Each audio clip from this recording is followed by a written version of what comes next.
তুই যাস না এখনো?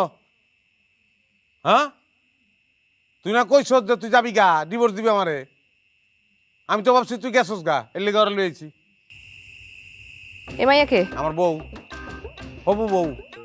তুই গেলে ঘরে বিয়ে করবো, 1 সেকেন্ডের লেগে আমি বাড়ি খালি রাখতে পারবো না। এর লেগে একজন থাকতে আর একজন লইছি। আমি সংসার অনেক ভালোবাসি।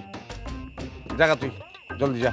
আচ্ছা শোনো, এই হচ্ছে সেই জিনিস, ঝগড়ায় পিএইচডি, যে কারণে তার লগে আমি সংসার করতে পারতাছি না। তুমি 2টা দিন থাকলে বুঝতে পারবা।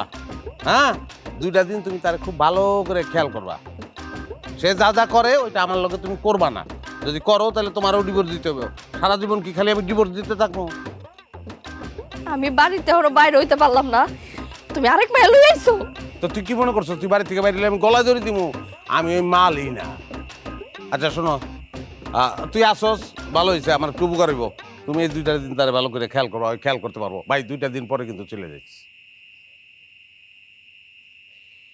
কামটা তুমি করতে পারলা? তুমি খালি আমার উপরে উপরে ঝগড়াটাই দেখছো। আমি যে ভিতরে তোমার এত ভালোবাসি এটা তোমার চোখে পড়ে নাই।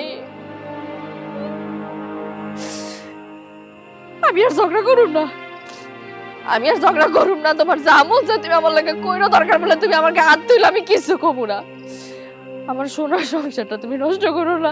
আমি কোনো কাছে যাবো না, আমি তোমার পায়ে ধরে।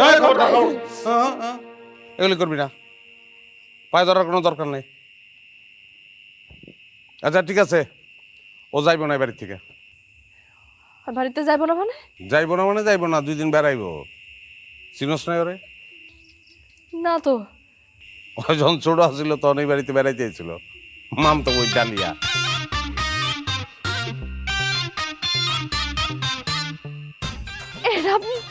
এটা তুমি আগে কইবা না, আমি তো ভয় পেয়ে গেছিলাম। এই ভয়টা তো তোমার চেহারা আমি জীবনে দেখিনি। কোনোদিন তো মুখ দা কও নাই যে তুমি আমার ভালোবাসো, কইতাও না এই ঘটনা না ঘটাইলে। যাও খাওন দাও, মেহমান আইছে, 3 জনে খাবো এক লগে। কেমন আছো?